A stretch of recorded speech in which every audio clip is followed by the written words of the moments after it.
not taking photos, you guys. Come.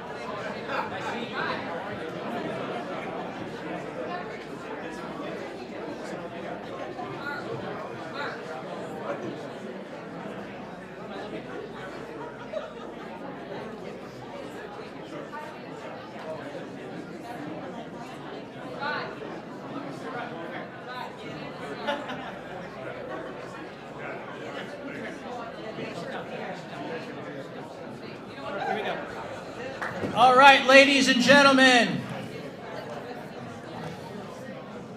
welcome to Awakening America's Golden Age, presented by the Conservative Caucus.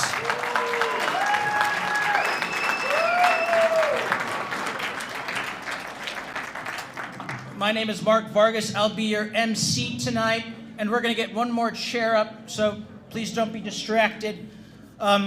But before we begin and go dive into our program, we are going to have the Conservative Caucus President, Jim Paff, who I'm going to introduce here more formally in a few moments, but he is going to open up in a word of prayer. TCC President Jim Paff, open us up in a word of prayer. Thank you all for coming. Welcome tonight. Let's bow our heads real quickly. Heavenly Father, we're grateful to you for your kindness to us and helping this whole event come together tonight. May your name be glorified and your presence be real in the hearts of everyone here. We're grateful for your goodness and kindness to us, oh God, and that you hear us when we call to you. We pray for our nation, Lord God. We have a serious situation. Yes, it was a triumphant victory in our eyes in November, but there is so much more to do and so many challenges yet to come. Many even recent developments that are critical to the future of this nation that we love and that we ask by your humble mercy you would give us the grace to continue with for some centuries to come. Father, help every person here tonight to enjoy this event and to get something out of it that they can take and use, that your name might be glorified in heaven and earth. We pray all this in Jesus' name. Amen. Real quick, we can do Pledge of Allegiance. Are we doing Pledge of Allegiance? Yeah, okay, so we're going to do Pledge of Allegiance. So if everyone will stand.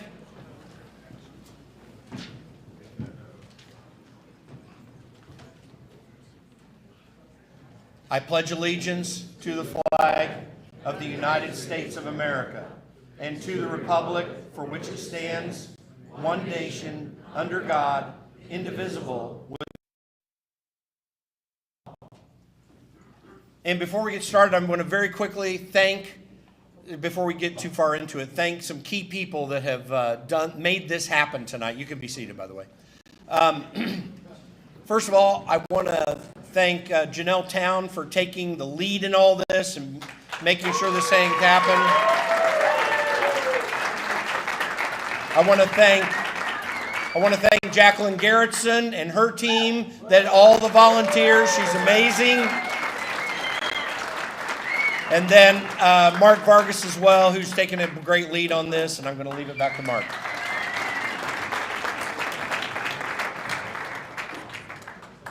So just a quick background, Newsmax TV contributor and columnist and occasional guest host with a man named Roger Stone. Have you guys ever heard of Roger Stone?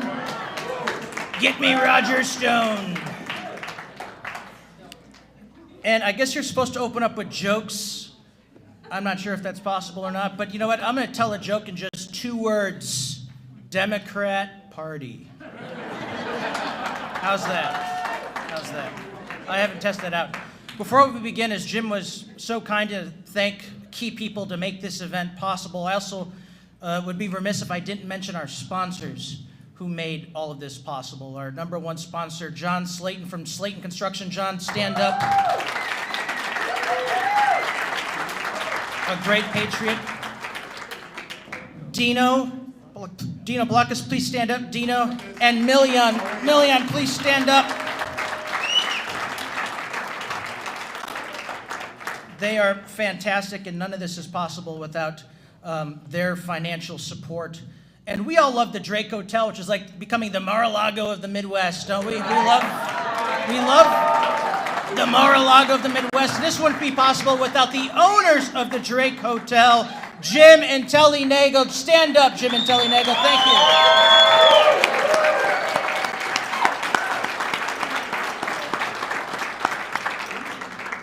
So we've got an incredible evening and a program for you. I promise you it won't be boring, but I can assure you Dick Durbin will not be in attendance tonight.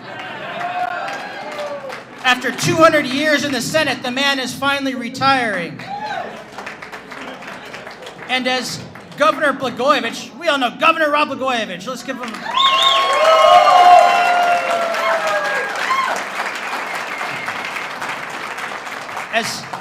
As he put in a tweet today about the retirement of Dick Durbin, he said, "Making America great again, one retirement at a time."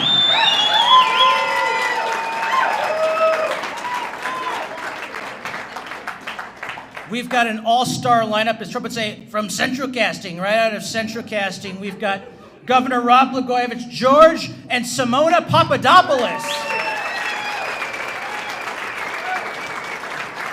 Latasha Fields.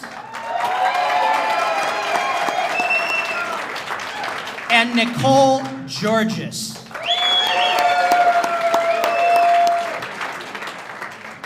It's an incredible lineup, and since we've got George and the governor on the stage, it's not a Conservative Caucus party. If you're not indicted, you're not invited. Hey, no jokes. No jokes.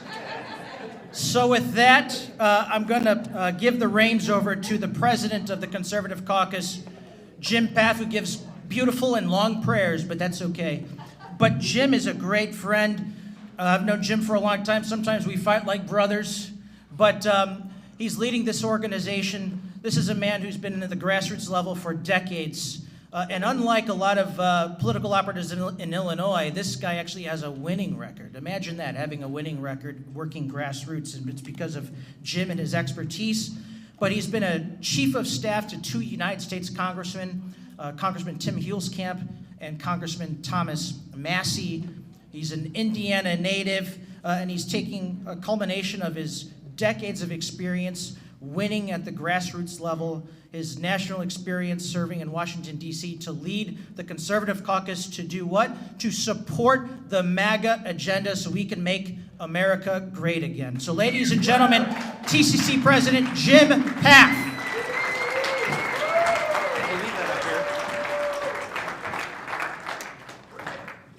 I am a native Hoosier. I always tell people I'm from Indianapolis, run a little race there you might have heard of. I just flew up from Indiana today because I take about 30% of our time. We have a house, my wife and I, Myra, in Bloomington, Indiana, and we've been staying there through Easter. So I flew up from Indianapolis, and I ran into an old friend in the airport. I was actually doing a radio interview at the time, and up walks up Mike Pence. Now, there's a reason I'm talking about this. By the way, I will say, I've known Mike and Karen for a lot of years. He was helpful to me early in my career. I think I have some serious disagreements in recent years, and it's been very frustrating. But I do bring that up just to make this statement. There is a new wave of energy and freedom, not based on a past, particularly for Republicans, in a past that was stayed and ordered and directed and designed by people who think they know a whole lot of things in Washington, D.C. I have to tell you, my 9 years on Capitol Hill were incredibly frustrating with Republicans. And I brought up the Mike situation because I think he represents the old guard, the old way of thinking. There has always been people in the National Party that think they know things, that have the right consultant that you need to follow up on, who's the person that's giving kickbacks and people making the recommendation. And then we've got this, call it the deep state, call it the bureaucratic state. I don't know which day it is. I think it's day 98 of Democrats for the bureaucrats. Like, this is crazy. We've been living under this. But with Donald Trump, we've got a real opportunity to change the way things are and to move forward. Now, from our organization's perspective, as Chad and I like to talk about, and we are going to be the arbiters of the MAGA agenda nationally. That's our goal. When it comes to immigration, when it comes to cutting government, when it comes to getting rid of bureaucratic power, and putting our Constitution once more at the forefront of this country, that's what we need. Donald Trump's given us the hope to be able to do that. We, though, who helped him get elected, are going to have to carry this on into the future. And that's what the Conservative Caucus is about. That's what this team of people up here is about, in the various things that they're doing. So tonight, as you hear what these excellent people have to say, all of whom I consider friends, and some are new friends, who are people who believe in America. I mean, do you believe in America or do you believe in something else? We believe in the USA. This is a great nation founded by men who, flawed though they may be, that considered moral character important, that knew that flawed men needed a good system to be able to carry about the kind of freedom that we were granted by miraculously winning the Revolutionary War. We have upheld that ever since, and right now we have been in a time of trial in recent years. And we are going to get out of this, not because we're something, not even because Donald Trump's something, but between Donald Trump and all of us, people like those on the stage here, and every one of them, a hero in their own right and what they've gone through in fighting for what this country is about. We're not going to let this be lost. It will take a lot of hard work and focus, but we've already done most of the hard work just by winning in November, haven't we? But we're not going to be tired. We're moving forward. And the Conservative Caucus is dedicated to making that happen and helping you to do that. So thank you, everyone, for coming tonight, believing in this country, and doing everything that you do. With that, I think are you going to introduce Natasha? I'll introduce. Okay, good, great. So with that, I'm going to let Mark come back. He's MC, and thank you for coming tonight. Give yourselves a hand because you got it done in November. So thank you very much. I'm going to digress for 1 minute, and I'm going to bring this guy, Chad Caton, to the stage. Chad is the new National Field Director. TCC's founded in 1974. This is a veteran. And all the veterans, please stand up or raise your hands. All the veterans in this room, God bless you. Police and fire also. First responders, police and fire, stand up. Veterans, police and fire, stand up. Chad, you've got 1 minute, but Chad, I just want to introduce Chad here real quick. All right, I got a minute, so I'm not going to waste any time. I came from Myrtle Beach, South Carolina. I'm originally from Jacksonville, Illinois. None of you know where that's at, and that's okay, because we don't say we're from Chicago. Anyway, I am the new field director, and we are going to come at it where he was talking about the establishment. I hate the establishment. It is time for MAGA to take their rightful place in the GOP, in the RNC, and put great elected officials in those places that act for we the people, because them and their people have been running this far too long. I'm not the greatest guy in the world. I tell people often I'm a terrible person trained to do good things. But at the end of the day, I will stand on the wall as those of you that stood as former veterans and public safety. We live by a code. We took the oath of this country. There is no expiration date, and I'm going to educate, motivate, and activate the United States of America to bring the Conservative Caucus and the GOP to where it needs to be, us being the arbiters of MAGA moving forward. Thank you, and I've enjoyed being here in Chicago. Deep Dish is pretty dope. I like it. I appreciate all of you. Thank you.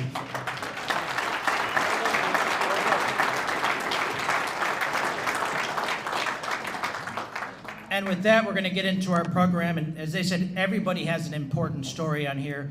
And we're going to start with Latasha Fields. Latasha, nobody fights harder than Latasha Fields, standing up for the rights of parents. And when the Democrat-controlled legislature in Springfield wanted to push legislation that would essentially jail homeschool parents for not following their liberal guidelines, guess who was right there standing up, fighting like hell? Latasha Fields. Ladies and gentlemen, Latasha Fields.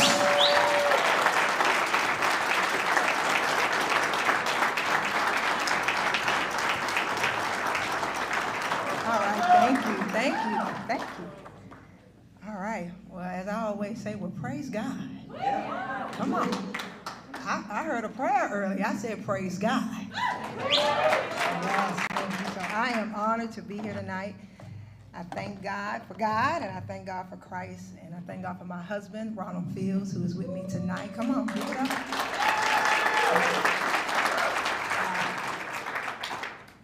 Without him and God, I just don't know if I'd be able to do what we're doing, what I've been able to do. Real quick, my husband and I have been homeschooling for almost 19 years. Yes, come on, give it up homeschooling. It's a long time. We have 4 children, 2 homeschool graduates. We have 1 homeschool to college grad, 1 homeschool grad that's going into trade, and I have 2 more. We have a 15-year-old son and a 9-year-old daughter. We also have a micro school in person and online, and we have a homeschool co-op. We're on the south side of Chicago. So the work is great. Amen? Come on. Yes, the work is great. We're grateful.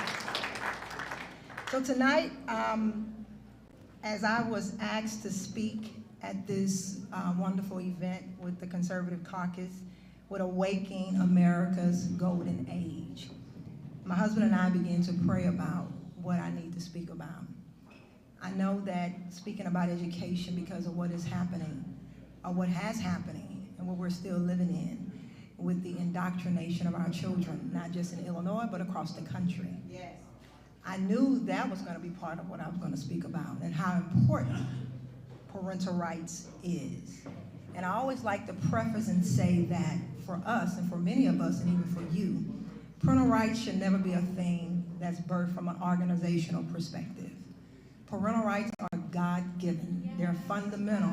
Amen? They're fundamental. It has nothing to do with an organization. They are given by God. So we're here tonight because, as many have already said, and we already know, we're at a crossroad.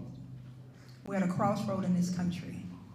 And what God has been impressing upon my heart for many years is that in this hour, in this clarion hour, this clarion call, in this time in history, parental rights are the new civil rights issues of our time.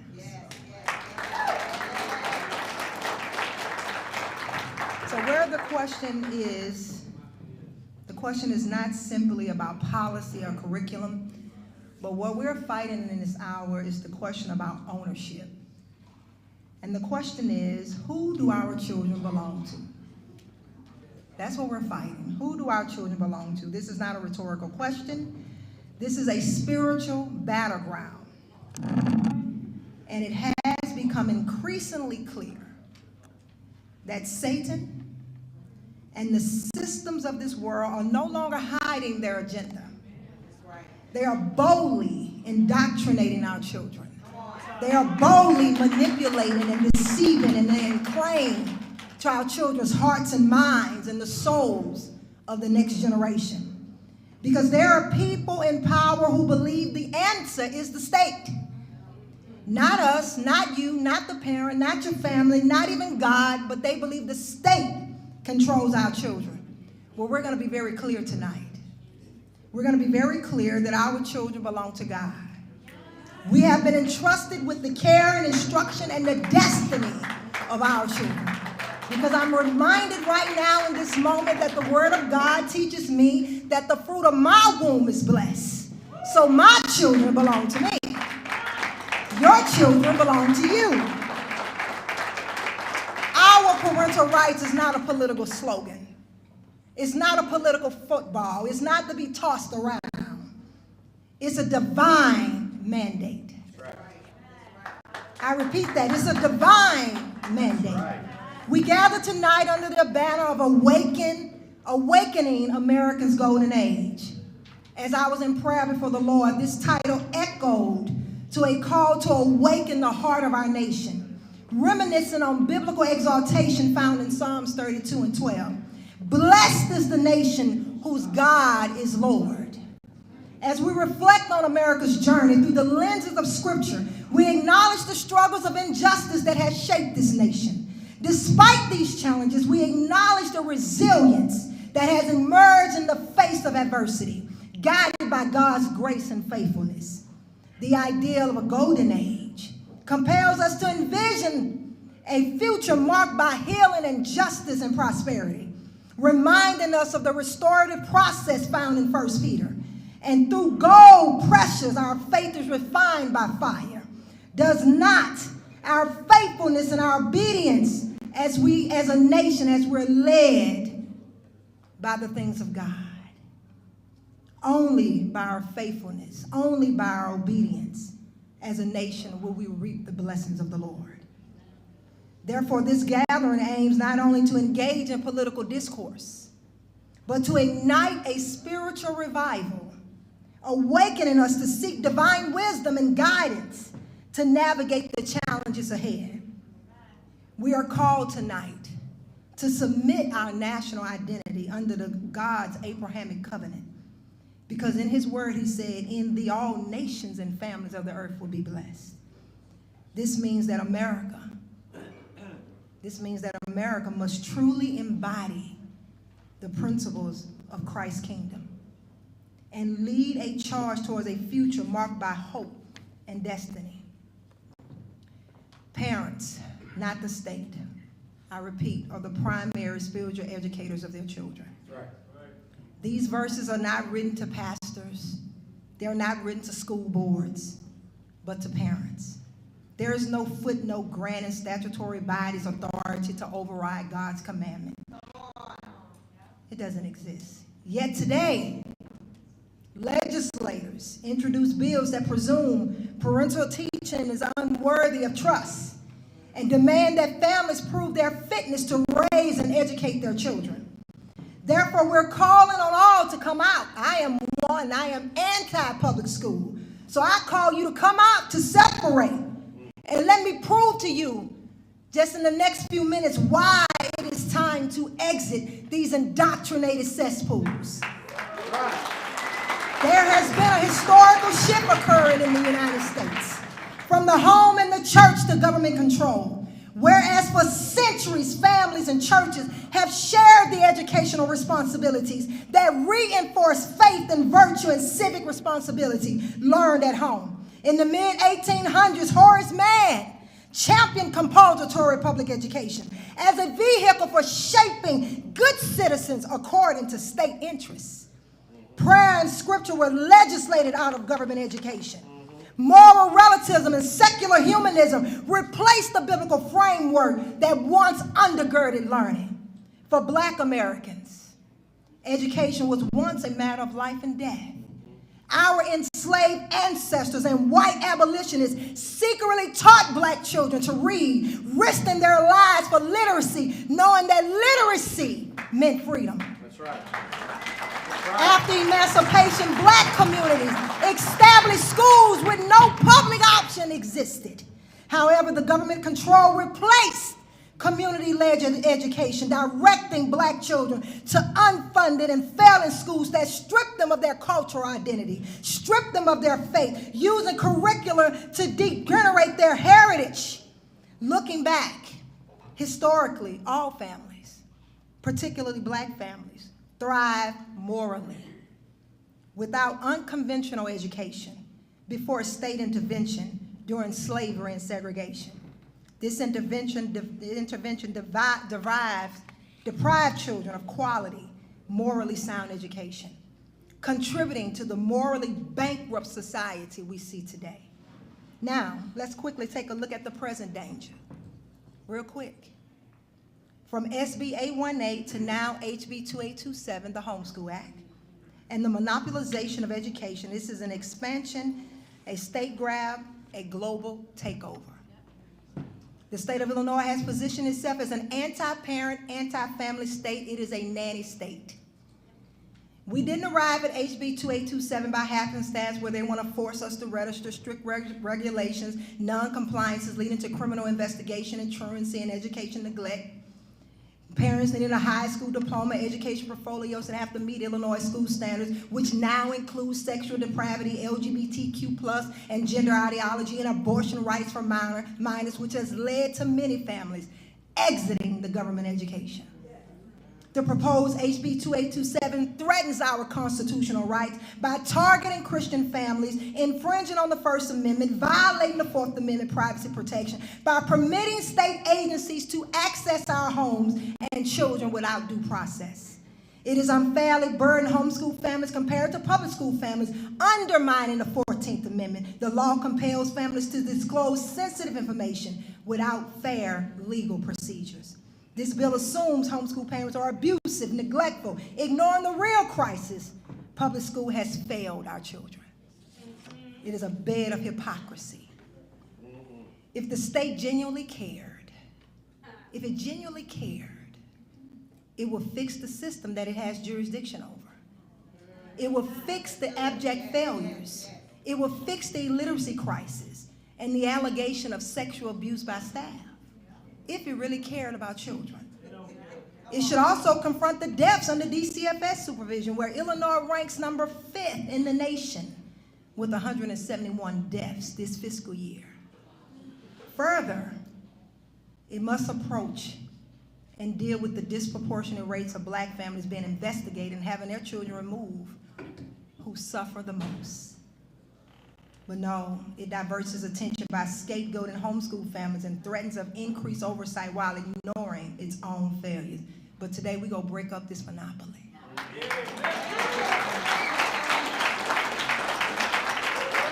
Homeschooling and unconventional education is a revolution. It's the solution.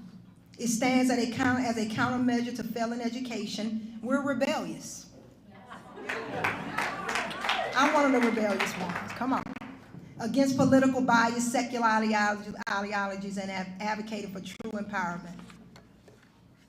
Despite HB 2827 being installed, we know the agenda remains alive. The question is not if it passes, but when. Illinois politics, a dead bill can be revived, undergut, and replaced. When elected officials chosen by the people begin to serve agendas instead of their constituents, when they bow to special interest groups, global ideologies, and partisan platforms, they violate their sacred oath and betray the very foundation of representative government. This is a grave injustice to the office they hold and to the people they vow to serve. Therefore, we must remain vigilant and prayerful, rising as God's Gideon army, where he tells Gideon, with just 300 men, he will save Israel from the Midianites. It is not the size of the army that matters, but the heart of faith, courage, and commitment of those who are willing to stand up and act. The true remnant warrior, come on. The true remnant warriors will rise unbound by political correctness. I never desired to be politically correct. Standing for truth and aligning with God's plumb line, free from man-made traditions, clothed in power and authority and clarity. A people who would not bow down to Baal, who would not conform to this world. We are that people tonight. A people rising out of obscurity. A people misunderstood but yet called. A people transcending cultural norms, just like the sons of Issachar. We must be a people who understands the times that we're living in. Know what Israel ought to do. Know what America ought to do. Know what your families ought to do. Discernment is our weapon. Wisdom is our strategy. Now I say again with clarity and conviction, our right to educate our children is not a mere academic posture, but a spiritual one. This nation was never meant to be ruled from top down. As Abraham Lincoln declared, we are a government of the people, by the people, and for the people. And that means we will be ruled, we will not be ruled by unelected agencies or global institutions trying to redefine our role as parents. We must never be censored by manner. We must decide today, will we bow down to Caesar's coins, or will we stand for Christ's crown? Therefore, in closing, I encourage you to build new schools, communities, systems, and structures that honor God and protect our family. I encourage you to build your arcs of safety, because the battle isn't coming. The battle is already here. The strongest understanding of America's golden age is not found in politics or man-made strength or ingenuity, but is in the unshakable foundation of the divine family. Like the refining of gold, building a righteous nation requires pressure, fire, and perseverance. Gold is not found on the surface. It is mined from the deep, dark places. This refiner's fire that God has allowed America to encounter, it is not to destroy us, but to prepare us, to purify us, to bring us forth as a nation, as a church that can offer an acceptable sacrifice to the Lord. We must recognize the trials of our time.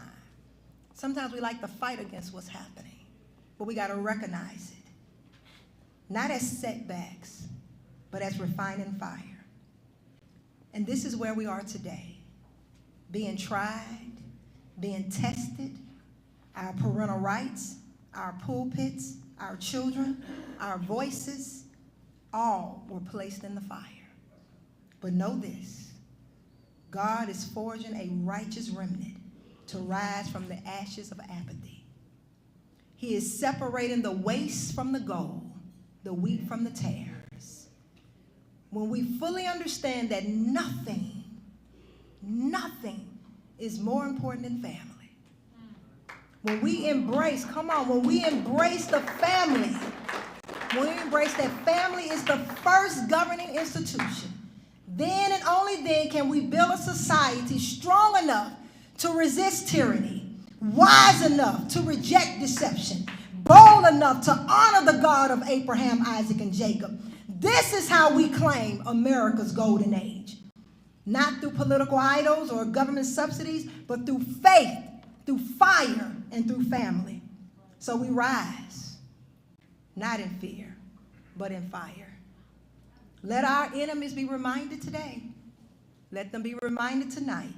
Let heaven record it. Christ is our fourth man in the fire. Come on. We would not bow to tyrants. We would not be silent. We would not bow to systems dressed in equity, but laced with oppression. We only bow to God. We do not hand over our children to the state. No. We're not going to do that. We raise them, and we're going to raise them, and we're going to continue to raise them in truth, in love, and discipline, and in the fear of the Lord. So I ask you again tonight, who do your children belong to? And the answer is clear. They belong to God. They belong to you. And from that posture, it is time to fight like they do. Thank you, and may God bless America.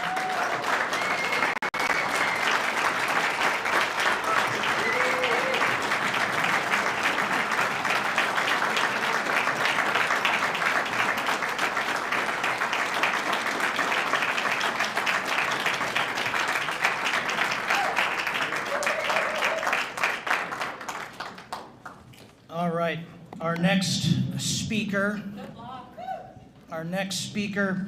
has been fighting against a very liberal school board that forced her young daughter to change in front of a trans-identifying boy. But because of her fight, She has taken her fight all the way to Washington, D.C., and as a result, the Trump administration has now launched multiple investigations. Ladies and gentlemen, the mother who's been fighting like hell on national TV, including Laura Ingraham, who's caught the attention of the White House, who's received phone calls from Secretary Linda McMahon. Ladies and gentlemen, Nicole Georges.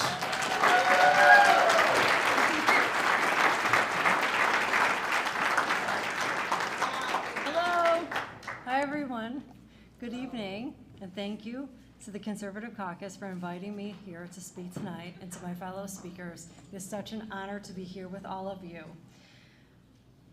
It is a true honor to stand here before you as a guest, but as a mother and a friend who cares deeply about the safety and privacy for every girl in the community and all over the world. When my daughter was born, she came into this world fighting. Her umbilical cord was wrapped around her neck, struggling to breathe. She was diagnosed with wet lung. I watched in awe as the doctors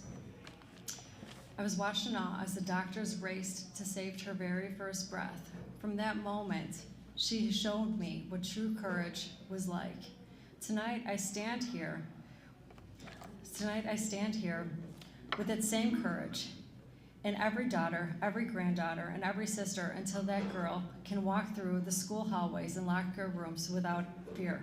When my daughter first stepped into the girls' bathroom, she expected privacy and safety, simple expectations that any parent would have for their daughter.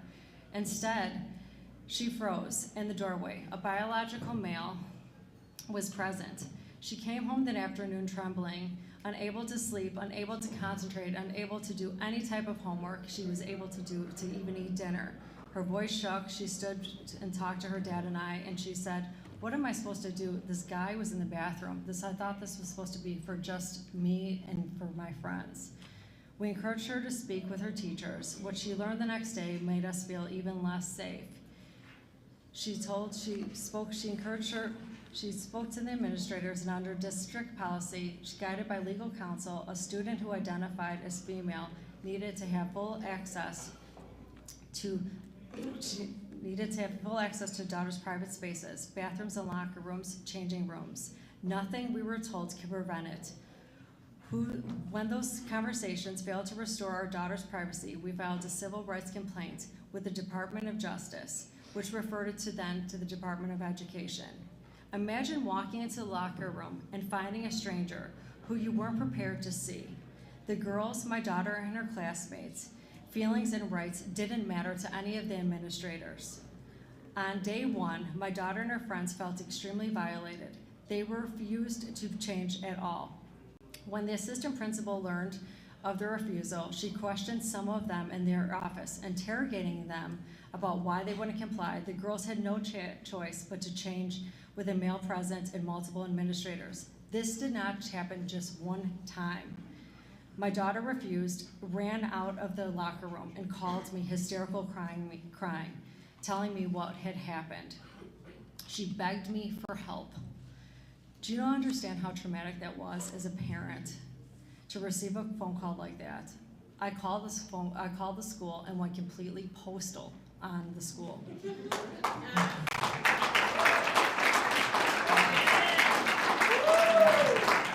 The only offer I received from the school was to have her schedule changed. That was the only. That was it. And guess what I told them? No, she's not changing a darn thing. She's not changing anything. The only thing she's changing is she's not changing her clothes. That's it. Not changing anything. And guess what? I still have that voicemail from the principal. As a parent, we try every avenue to protect our child's dignity, and we demand justice. I come from a family of justice. My grandfather was Honorable Nicholas J. Bua, who I loved more than anything. I lived with him till the day he died, and I thought of him, and it gave me the strength when I stood up against my child's school board meeting. I was attacked by a terrible organization called Trans Up Front. They attacked me. They attacked me at my daughter's school board meeting. And I also got attacked by my local rep. They called my daughter a liar. They called me a liar. And guess what happened? When they go low, I go high. So I went to the state capitol. I was invited by the Illinois Freedom Caucus. And I went to the Illinois Freedom Caucus to set the record straight. I brought my family to basically set the record straight because I'm not afraid of anything. What began as one mother's fight has become a movement. Our story went viral from Sandra Smith to Laura Ingram to Charlie Kirk to Matt Walsh to Riley Gaines to J.K. Rowling to General Flynn to XX Athletics and to so much more. America First Legal has taken up our case pro bono. And we filed a civil rights complaint. The Department of Justice has gone on to have a criminal referral with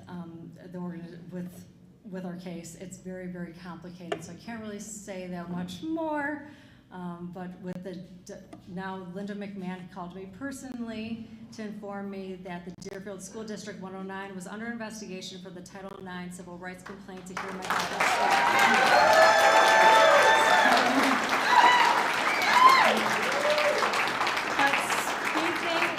Speaking out has not come without a cost. Days after my fiery first meeting, I lost my job after 12 years. Once my boss was supported, I was inundated, my store was inundated with threats from trans up front.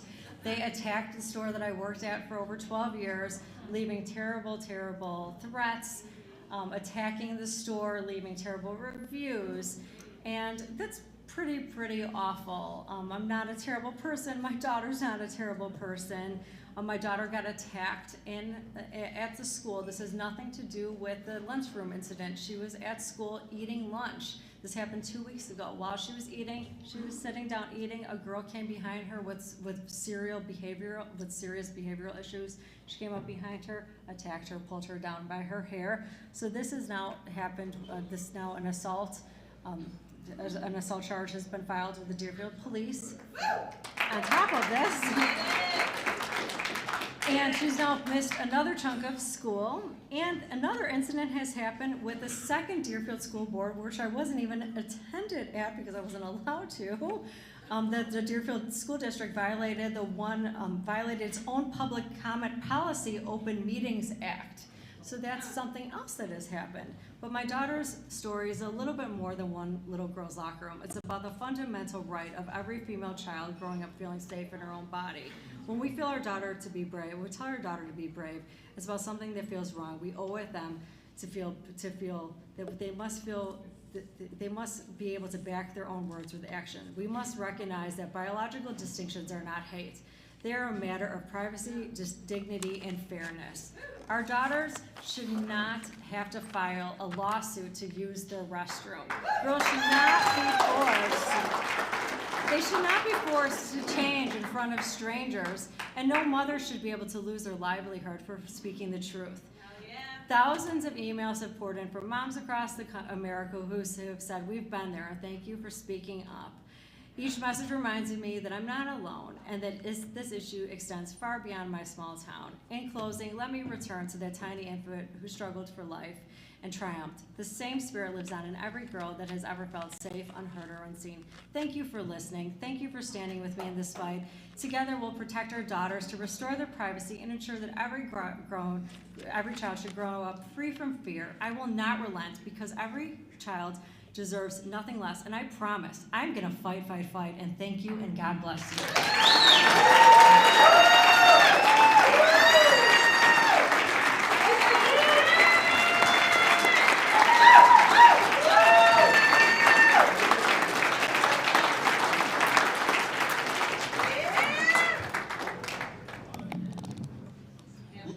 Let's give it up for the mothers, Latasha and Nicole, and all the mothers out here who fight like hell every single day for their children.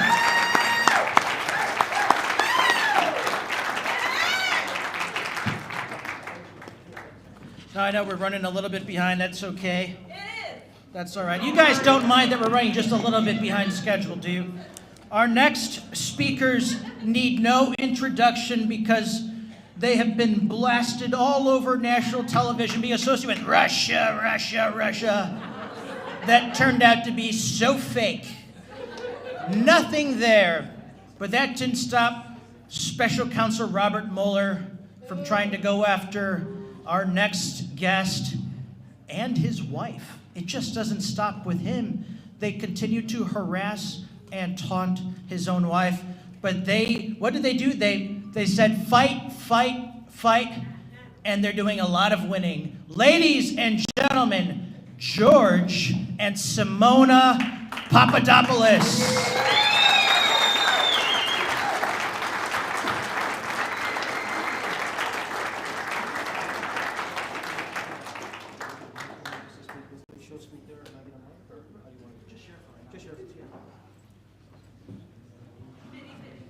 Good evening, everybody.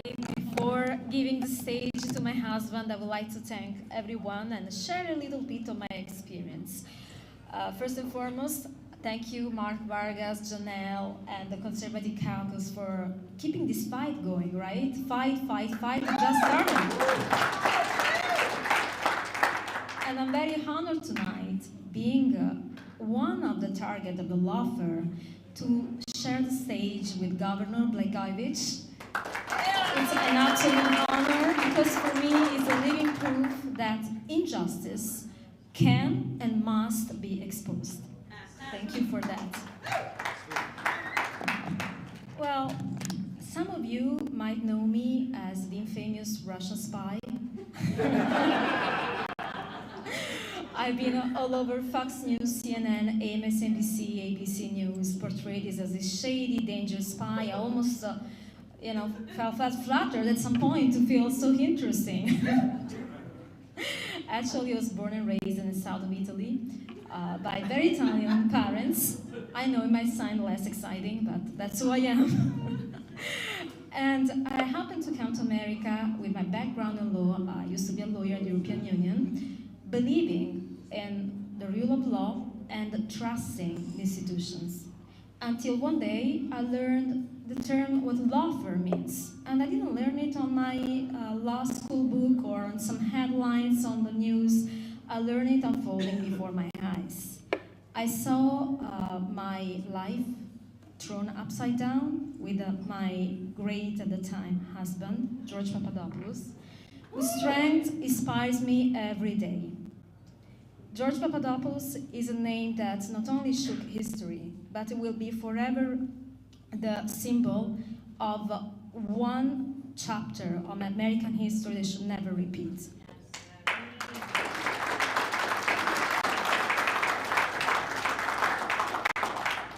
And I'm very proud to be his wife.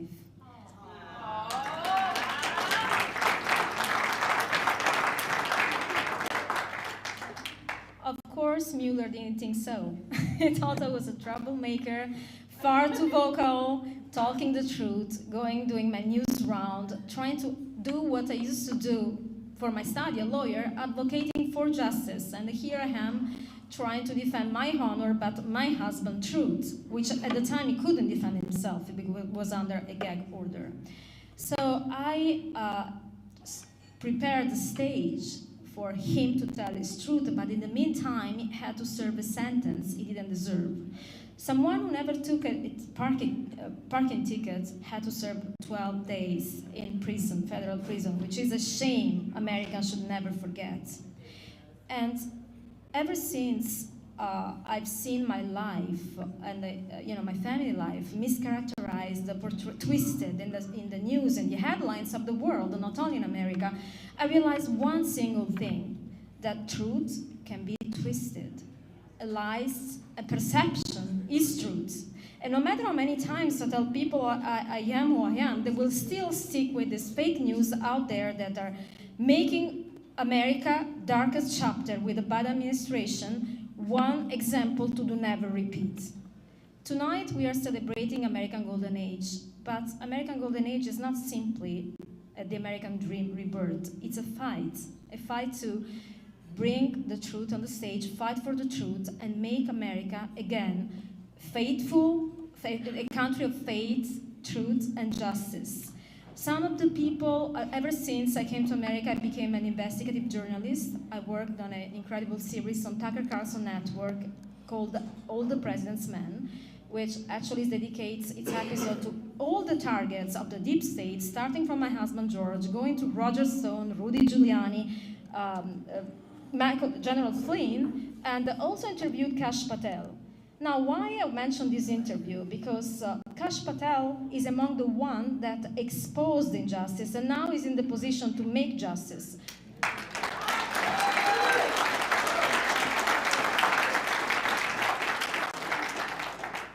So let's make sure that this American Golden Age is an age of awakening, but also monitoring and making sure that words are not slogan. I want to see indictments, I want to see the criminals behind bars, because I've seen it in my family.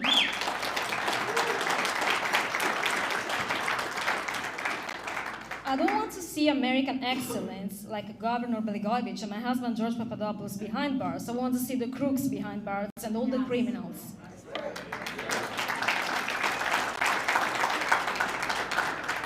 So, for me, this is the only way to make America great again, and I hope that people like you will make sure it'll happen. And thanks so much for having me. Thank you, Chicago.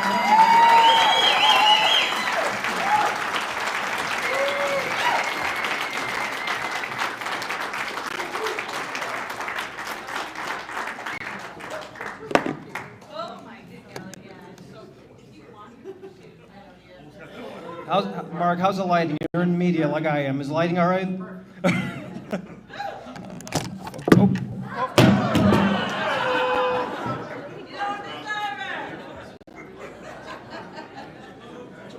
We're trying to move this thing up. Technology isn't working.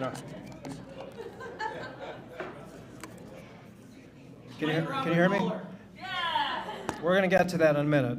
Can everybody hear me? All right. Look, it's excellent to be back in my hometown of Oak Brook, Illinois.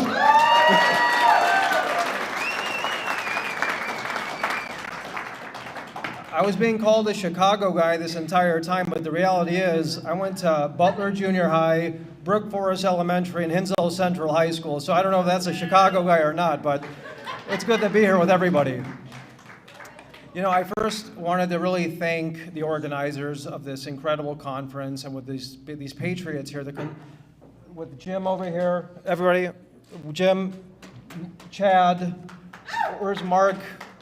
There's Mark, Jim, the owner. Couldn't do it without you, Jim, you're an amazing family. My esteemed speakers and my lovely wife, who it's really emotional to come up after something like that. You know, that's why I'm fidgeting up here, I'm dropping mics. I'm getting kissed on the way here, and my heart's racing with a combination of everything. So, but we were here to talk about America's Golden Awakening, and the reality is, I go around the country and I do a lot of these talks. I was just in Naples, Florida, with the future governor of Florida, Byron Donalds. You've heard of him?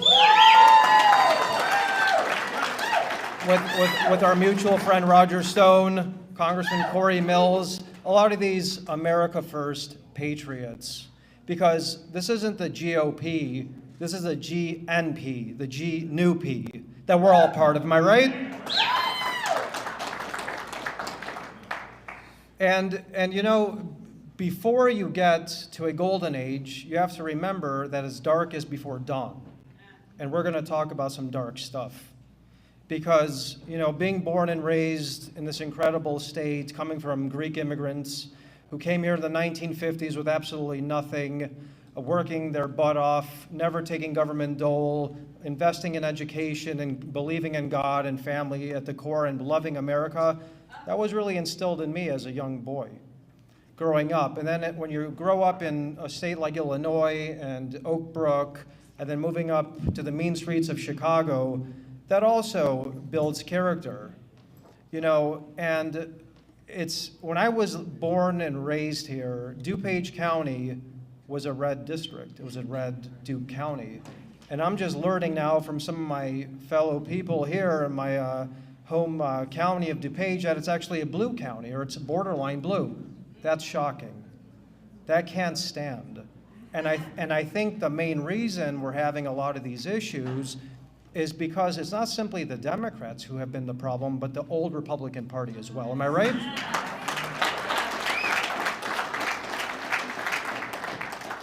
And the reason I say that is because I've never been a Democrat in my life, but I started off my career in DC in my early 20s working with people like Scooter Libby, Douglas Feith, Paul Wolfowitz, Donald Rumsfeld. These were the people at a personal level were okay, but they destroyed America, and they weren't Democrats. These were the architects of the failed Iraq and Afghanistan wars that, with whatever you want to call it, they were failures of American foreign policy. So I cut my teeth in my early 20s with these guys during the Obama administration.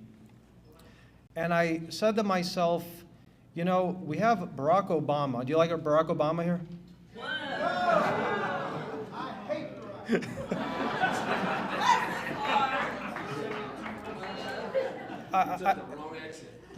No, I'm getting, the reason I asked that question is because I said to myself, we have a socialist, totalitarian system under Obama that's destroying America, creating the most division we've ever seen in this country, a war against the police, this incredible profligate spending that caused this debt explosion that we're dealing with, failures on foreign policy. So we all understood how bad it was with Obama. Hell yeah! But I was working with the Republicans that just kind of started that destruction right before him. So what happened in the summer of 2015? I said to myself, okay, I've made a name for myself out here. DC is what it is. It's the swamp. But we have a presidential election season.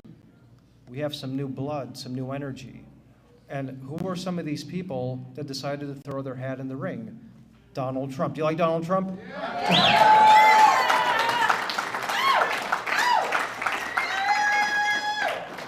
Who likes Dr. Ben Carson?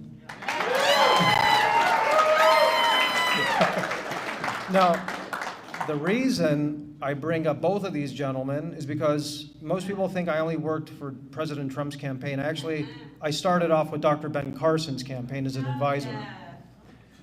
And the reason I wanted to bring up the 2015 summer, Dr. Ben Carson and Donald Trump is because I saw something in Donald Trump in the summer of 2015. When most people who are in my positions in these very cozy jobs, you know, going to wineries and, you know, fancy dinners in DC and, you know, rubbing elbows with some of these, you know, type of people, they were scared to death about people like Donald Trump. Actually, that's what attracted me to this guy. I said, America just got over two disturbing wars. You have Barack Obama, and if we don't solve this issue, it doesn't matter if it's on the left or the right, this country's going to hell in a basket, am I right? We needed something different, and that difference was a gentleman coming down some escalators in Trump Tower called Donald Trump, talking about issues that affected our livelihoods, our pocketbooks, and our security. And he repeated these three issues over and over and over. He wasn't talking about pie in the sky things. He wasn't calling America a shining city on a hill or whatever, all these platitudes and, you know, things that all these politicians talked about. He said, we're in deep trouble. Yes, he did. We're in deep trouble. And I'm the man that's going to right the ship. And this is somebody that didn't need the job. We were so used to so many of these politicians coming into power only to enrich themselves, their families, and then to be these you know, high-flying lobbyists afterwards for the military-industrial complex, big pharma, you name it, they're not there to serve you. So very interesting. So I reached out to the campaign when the campaign was three people. Our mutual friend Mark, Roger Stone, a bodyguard, and Hope Hicks, and Donald Trump, so four. That was the campaign. So I reached out to my guys in DC, And I said, you know what? I'm going to work. I want to get out of here. I want to join presidential campaign politics. Oh yeah, of course. We'll get you in with Ted Cruz. We'll get you in with Marco Rubio. You know, these were the establishment. These were the 16 high-flying superstars, right? In 16, and most of the people I worked for knew them and told me, we're going to get you on one of those campaigns. I said, no. I'm looking at two guys, either Carson or Trump, because these are the people that are going to shake up America.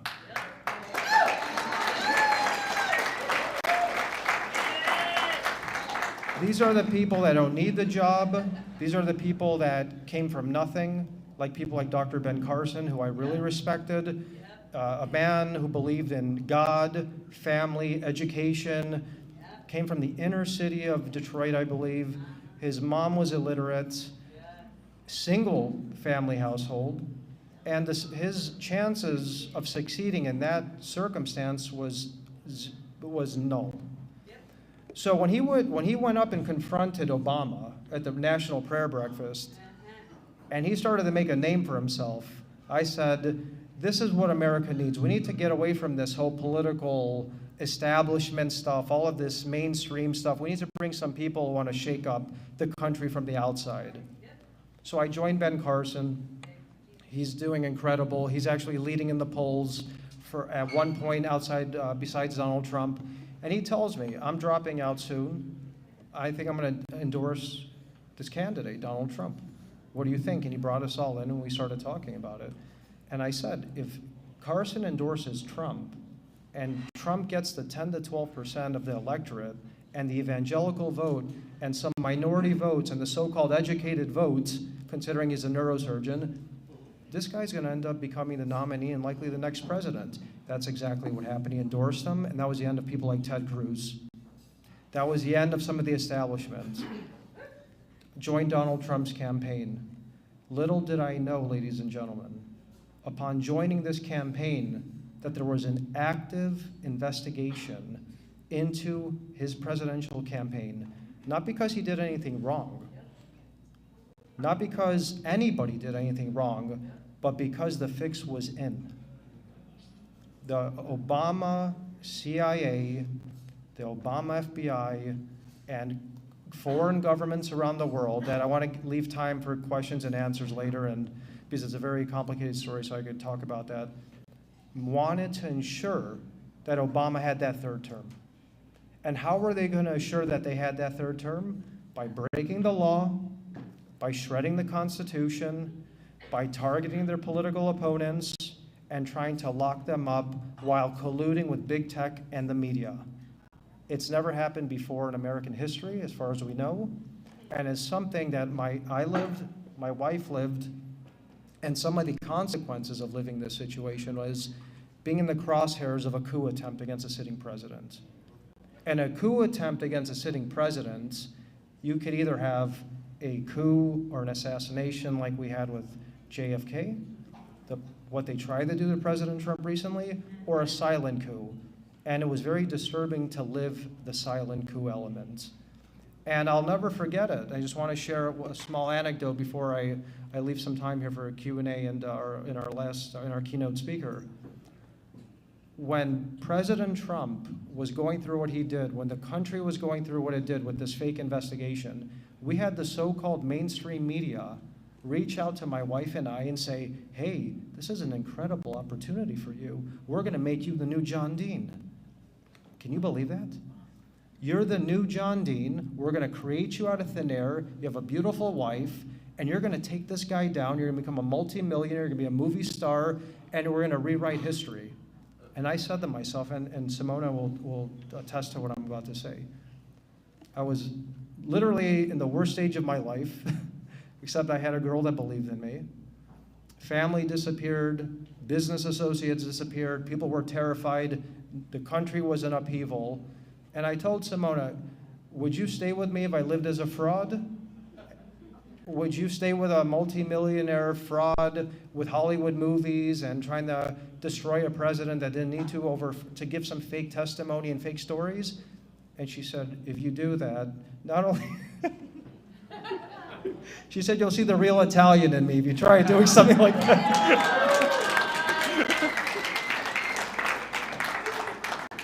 it's half a joke. It was never even a thought. But what I'm trying to just tell you is what really was going on behind the scenes when people didn't even understand. So when people say fake news, collusion, big tech, I saw it, I lived it.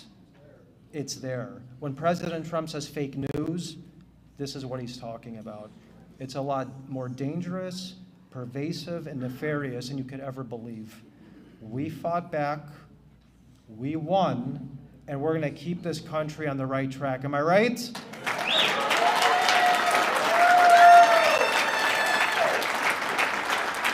We're never going to allow what happened to people like Governor Blagojevich, myself, President Trump, his campaign, and over 75 million to 80 million MAGA patriots who were disenfranchised to happen again. Are we? No. And the way we're not going to allow that to happen is you have to be educated on these facts, you have to mobilize yourself, and you have to take back the state. This state is too important. We've been living, and I'm closing here, we've been living for the last 6 years in California. That state is gone. We just recently moved to Florida for some nicer weather. That state at one point was a purple state. It was swaying blue. It is now overwhelmingly red. Let's not abandon our beautiful state of Illinois, this beautiful county, or the city of Chicago. Fight for it. Take it back. The fate is in your hands. Thank you so much for having me. It's been an incredible opportunity. Thank you.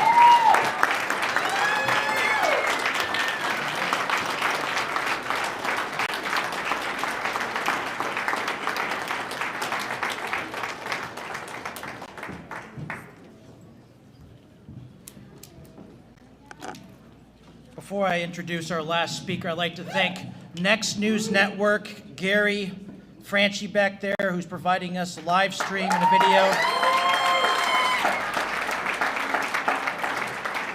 And because of Real News, Gary, Franchi, and Next News are our official White House press.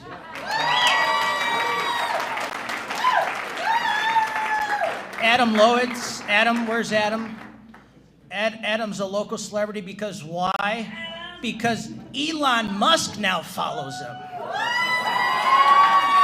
Adam makes so much noise here in Illinois that Elon is now following him. And Elon, we thank you, or both Elon, Adam, we thank you for your support and for sharing this, to put this on Elon's radar. But our next guest, our keynote speaker, is a man who needs no introduction, a man whose case created the blueprint for how the corrupt establishment on both the Republican and Democrat side, when you fight for the people, when you represent the people, and you shun the Madigans, you shun your own establishment.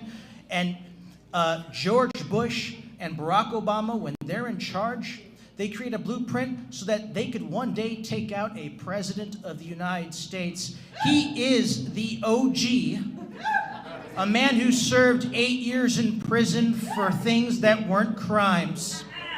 I was so honored to play a small role in working with President Trump to facilitate his commutation and to bring him home on February 18, 2020. Ladies and gentlemen, the highest profile Trumpocrat in America, the 40th governor of Illinois, Rod Blagojevich.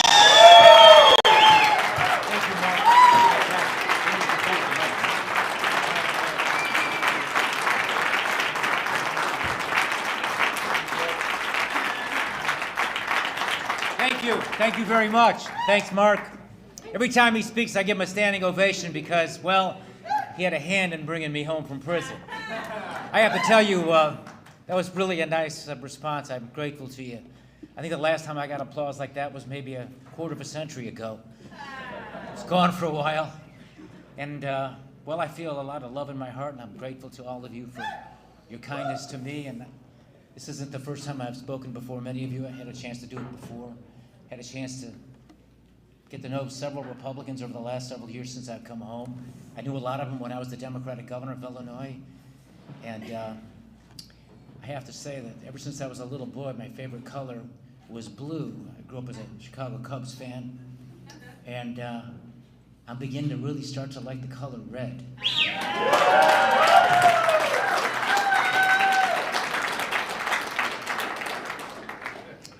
But, I always say this, and I have to say it again, and I'll never stop saying it. I'll never stop saying it. I didn't do it. None of it. It was all politics. I didn't break a law, cross a line, or take a penny. It was all politics, political conversations initiated by then President-elect Obama on election night when he had a labor boss who was a supporter of both of us approach me and tell me that Barack called me last night. He wanted me to come and see you and talk to you about a United States Senate seat. Wanted to have me ask you what you would like, because he would like a certain person that he's recommending. And he asked if he can come and see me the next day, or at least call me. And I said, of course, call me tomorrow. And then the next day we begin conversations to talk about a political deal, not the selling of a Senate seat, but politics. The president-elect wants to make a political deal. He did the right thing, trying to suggest something. That's how politics works. The greatest political deal maker next to Donald Trump, and that's why he gets things done, was Abraham Lincoln. He was able to free the slaves because he knew politics, and he was able to bring his political skills to make the political deals necessary to get the votes to pass the 13th Amendment that freed millions of African Americans who had been wickedly enslaved. That wouldn't have happened had Lincoln not made political deals. And so Obama's people, his guy approaches me, and then the day after that election, I get done running. I got done doing something Governor J.B. Pritzker never did in his life. I got done running 8 miles that day. And I was all sweaty, and I was laying on the floor in my family room stretching, and I'm on the phone because I'm multitasking, talking to one of my big political aides and asking him, what do you think about this? Obama wants to make a deal on the Senate seat. What do you think we should do? And we discussed, well, I don't know, let's think about it. I actually brought up the possibility, do we just make him happy? Don't make a political deal, just make the appointment that he wants, because that was suggested to me by one of my other aides. And this guy that I talked to said to me, no, you can't do that. And we both agreed not taking advantage of that opportunity would be political malpractice, because that's how government works. Now, if it was taking cash for the Senate seat, that'd be criminal, then yeah, send the guy to jail for that for a long time. But by the way, how are you going to get away with something like that? How can you possibly think you can get away with doing something like that? In any event, I thought the whole thing was a big joke after it all came down on me. I thought I'd get justice. I thought the justice system would be fair, notwithstanding the fact that there were weaponized prosecutors that came to my house at 6 o'clock in the morning to arrest me. And I learned a lot of hard lessons, the lessons that George understandably explained to some of you, the things that he had to go through. And I want to say to you, George Papadopoulos, I really appreciate the suffering that you went through. Really appreciate the fact that you stood up and didn't do what they wanted you to do, because that's how they operate. They shake people down to have them say things that aren't true so they can get the person that they're after. And in that particular case, he was standing up not just for what was right, refused to do what would be wrong, but he was standing up for the man who's actually going to make America great. So that was a tremendously patriotic thing that you did, George.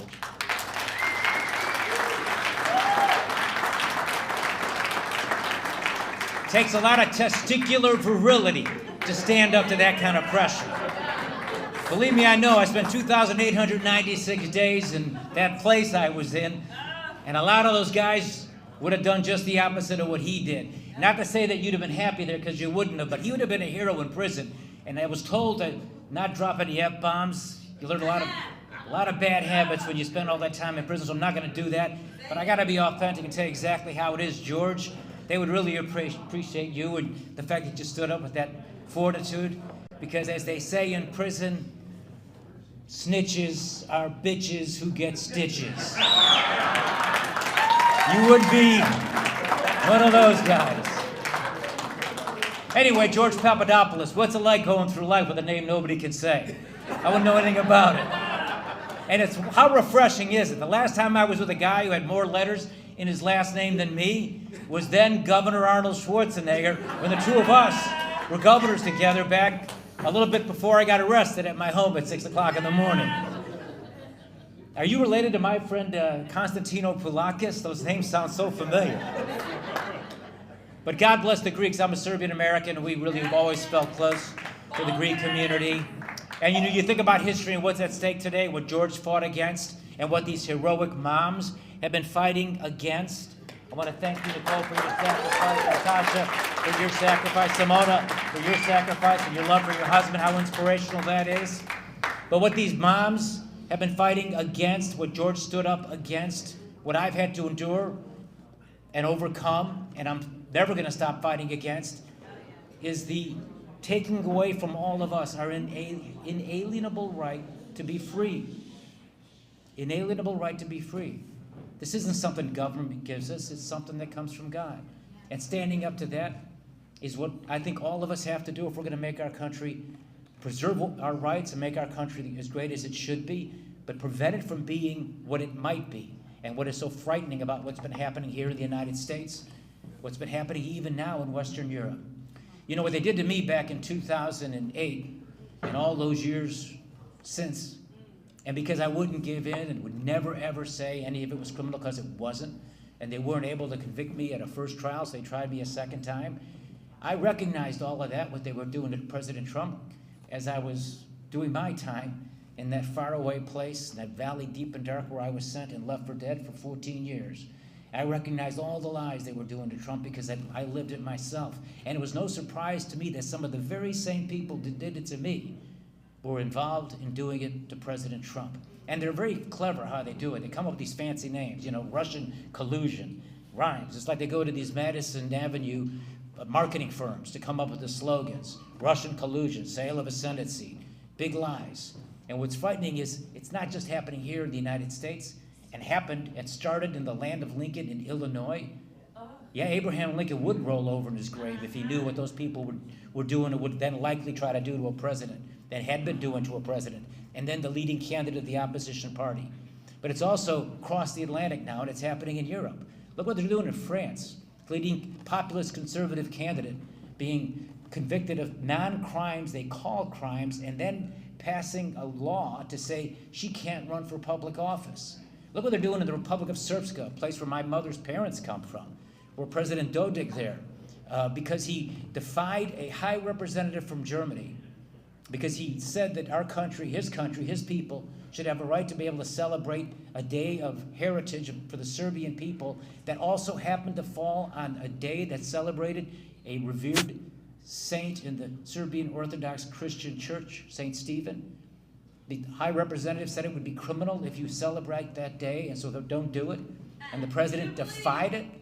He defied it, and so what they do, they brought criminal charges against him. They have a warrant out for this president's arrest, and he's been barred from running for office for 6 years by some high representative, unelected by the people there, from Germany. So this is a Western civilization problem. And boy, oh boy, are your ancestors rolling over in their graves, George and Dino, the ancient Greeks who created democracy in the golden age of Athens in the 4th century BC. I think I got that right. By the way, I learned all of that not in school. I should have been reading those books in school. I learned those things in prison. I had a lot of time in my hands to catch up on my reading. But I got to tell you this, and I don't want to really brag too much on myself, although that does come naturally. You can't get far in politics if you don't do that. But the Proverbs teach us, through knowledge, we acquire wisdom. And I had all that time, all those 8 years, not just to read the Proverbs and read the Bible over and over and again and draw so much closer to God and have a better understanding and appreciation of what it is that he would like from us, but also to read all kinds of history books and, of course, the ancient Greeks, and to really appreciate even more than I ever did before how vulnerable freedom is, how fragile freedom is.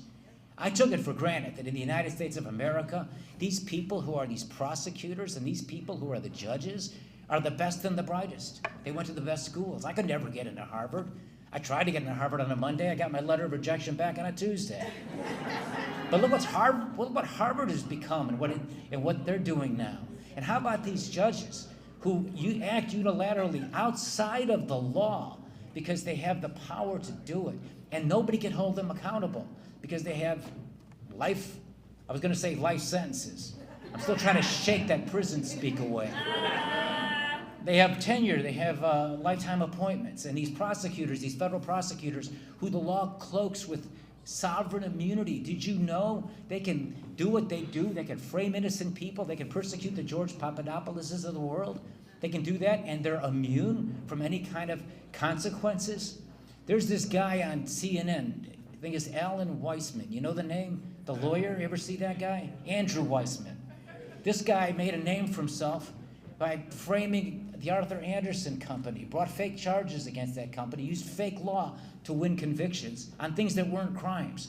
And ultimately, after that company was destroyed and hundreds of people lost their jobs, this guy gets a big position as a legal analyst on CNN. And yet the reality is the United States Supreme Court ultimately ruled 9-0 that the fake standard that was used to convict Arthur Anderson wasn't a crime at all.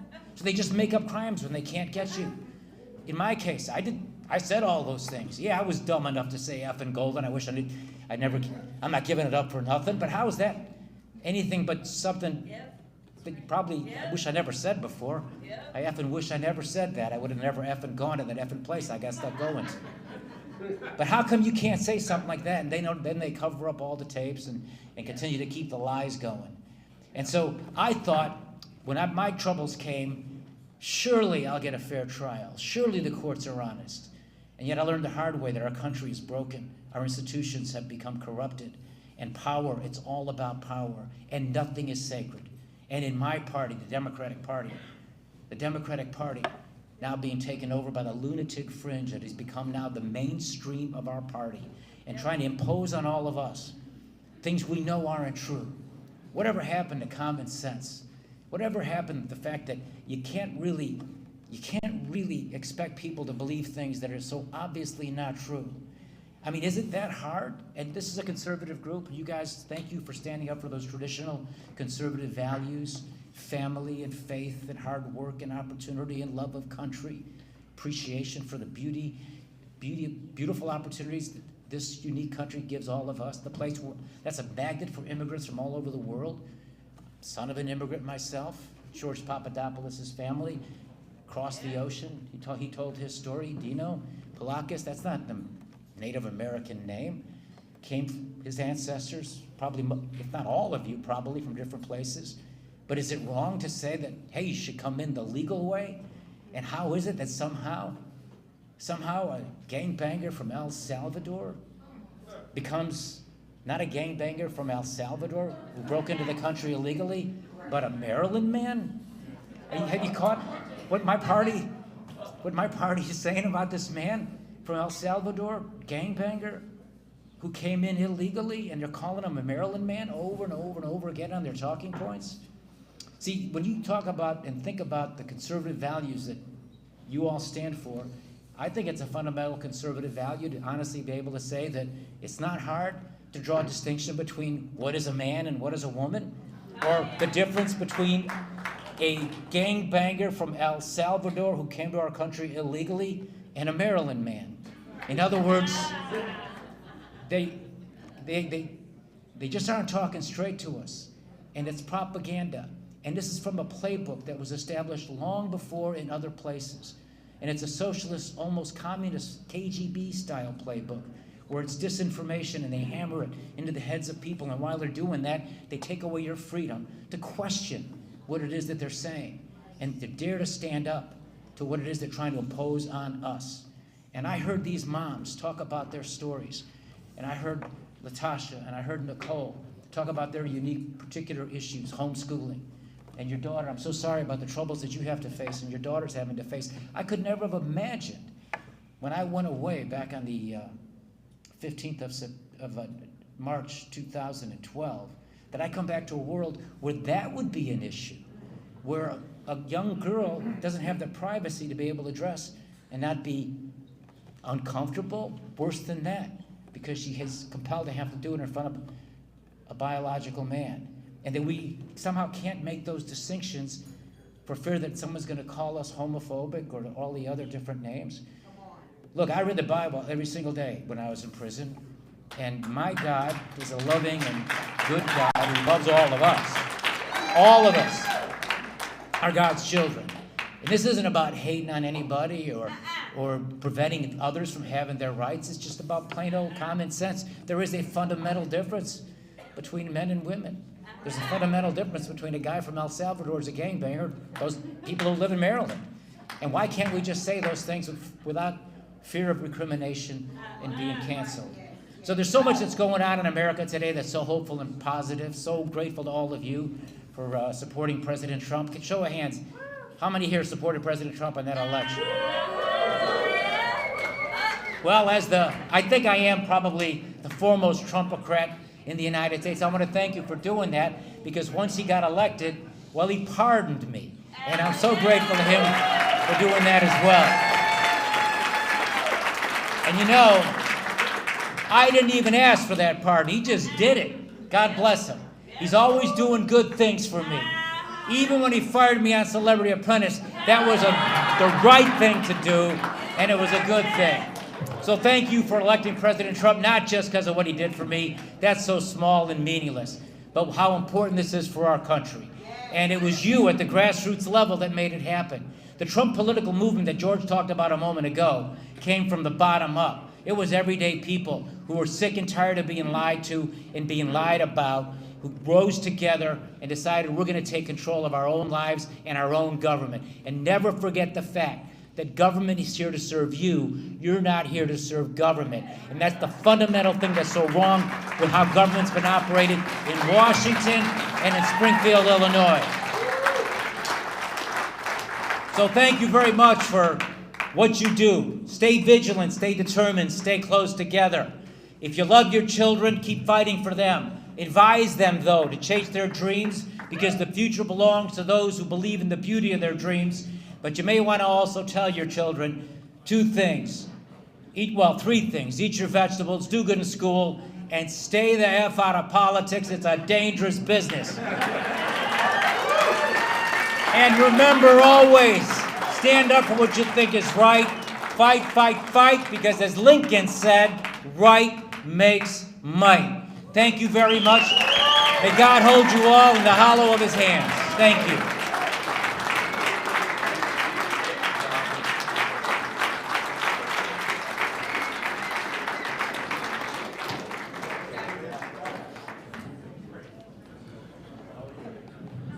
I'm going to close us out here. Did you guys have a good time tonight? Well, I want to thank you all for coming. I want to thank TCC President Jim Paff for his leadership and the vision for putting this event together. I want to thank you. Should we do more of these, ladies and gentlemen? Should we do more of these? All right. We'll keep fighting. Thank you.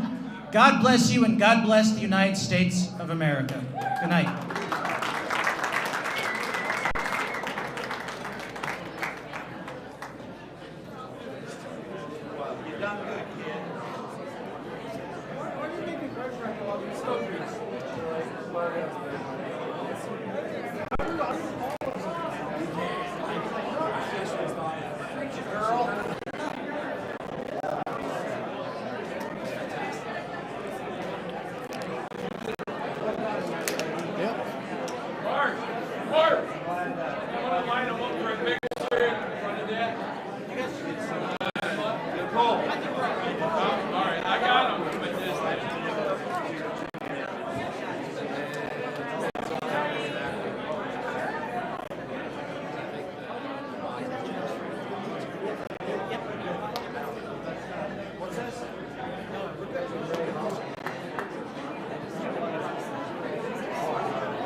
But anyway, You're right, I did an amazing job.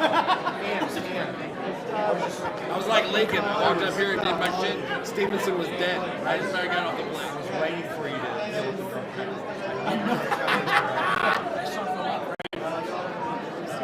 Get me a drunk heckler or Antifa. I'm in a good mood.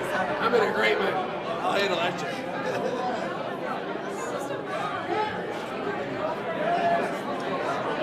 Thanks, sir. Appreciate everything. Oh, cool. People can hear me? Yeah. Hey, I just want to thank everybody for being part of this amazing event. We are going to advance the Trump agenda, stand up for MAGA, all over this country. We've got a great team at Conservative Caucus. I want to thank everyone for taking the time to watch it. Doing live stream like that takes a little time, but we had a great lineup of speakers. Thank you for joining us. Go to theconservativecaucus.org. That's theconservativecaucus.org. Find out more information. Sign up. Thank you for joining us tonight. Thank you, Jim. Perfect. Thanks, Great to see sir. Yeah, you too. All right. Thanks for always helping out. Love to support you. Yep, thanks. All right, well, that is a wrap on the live stream. Doubleheader tonight on the Next News Network. Thank you for joining us. And it looks like all of our technology held out, which is really awesome to see. There's George. And, oh, this is the mother. Maybe I can get a few words with her. Could I get a moment with you? Yeah, okay. We're live right now. Oh.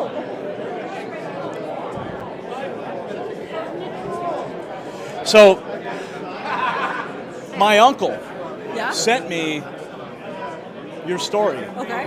and he has family in Deerfield. I grew up in Glenview and Northbrook, Okay. and when I saw what was going on, I was blown away. And I commend you on going in front of that place, Yes. Yes. you know, and Very hard.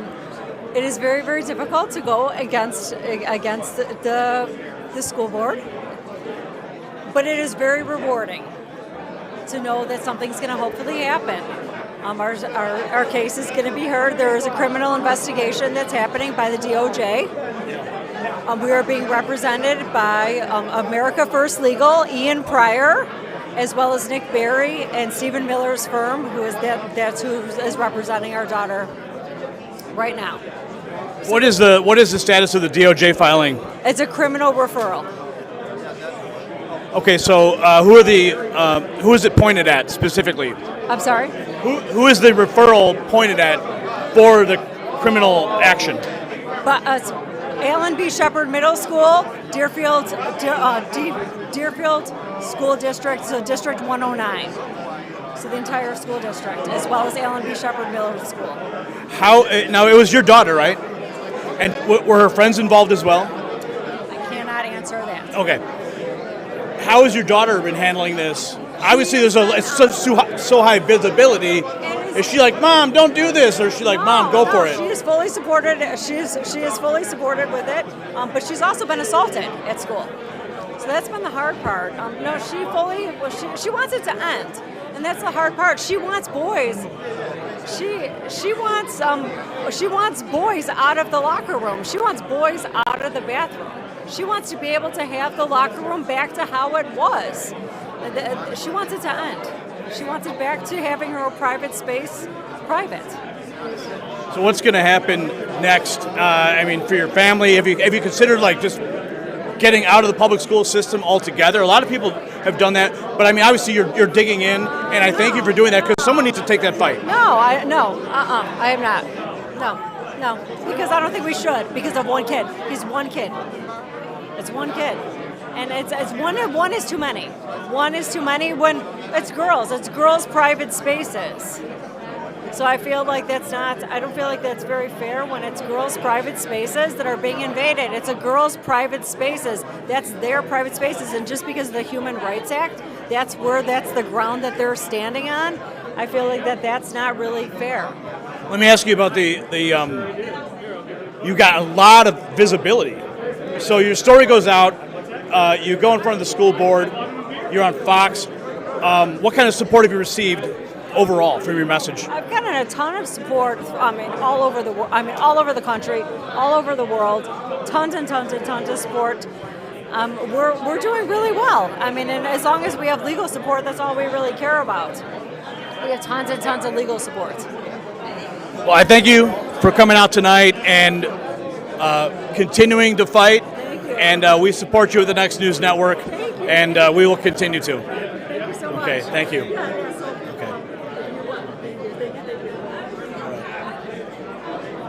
It's not the ideal place to do an interview. We got all these people walking in front of the camera, but we're doing the best we can. Is it still live? Oh yeah, we're live. Yeah. Okay.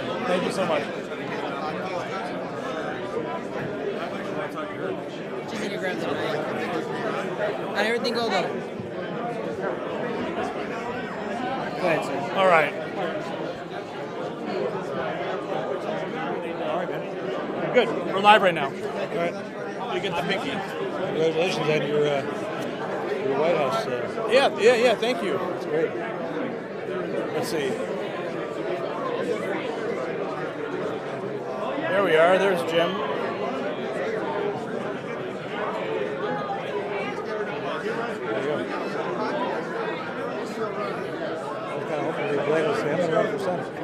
What's that? I was hoping Blago would have said, "I'm going to run for Senate." You know, I was hoping so as well. I at least tease it. Exactly. Give me a tease. That's right.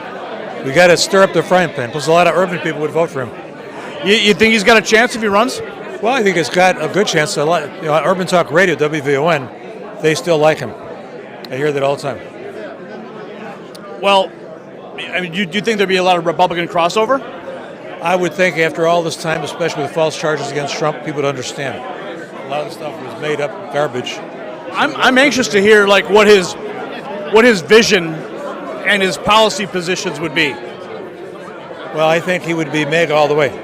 Lower taxes. Let's do things. MAGA all the way, you say? Pretty much. I mean, like I said, he's a Trumpian, but also I think he would illustrate that states with success do things that Illinois is not doing. So we have to support the same policies. What's your name?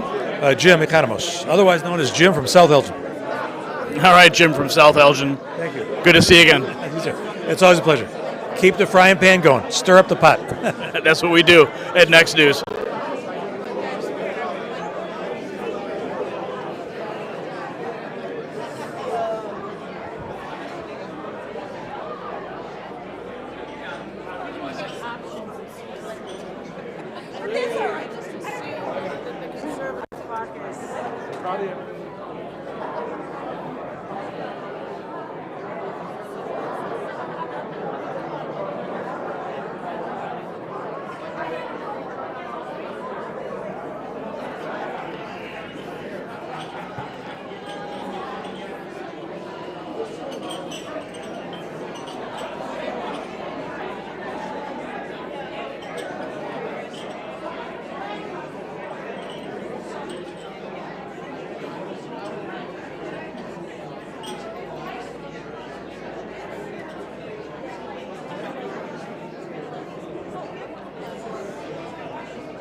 All right, guys, well, you can't see me, but I am here, and always love these events.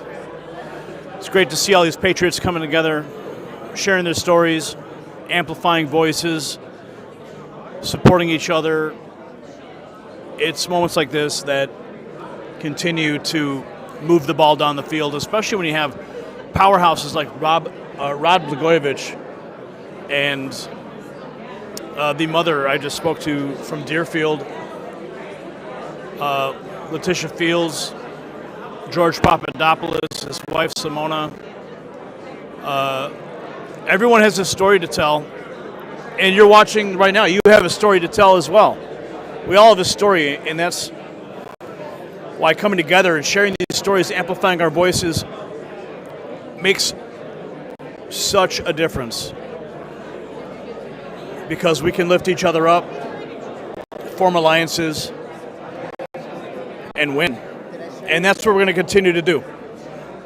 That is what we are going to continue to do. So, I love you guys. I'm going to start wrapping up pretty soon.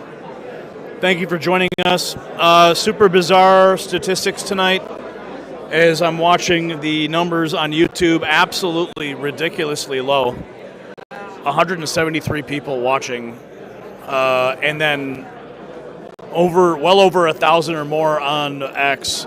So looks like the fix is back. The boot heel is coming down again, and we're going to keep pushing forward though. So I love you guys. Stay strong, stay victorious, and stay free.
Shoot me a text message.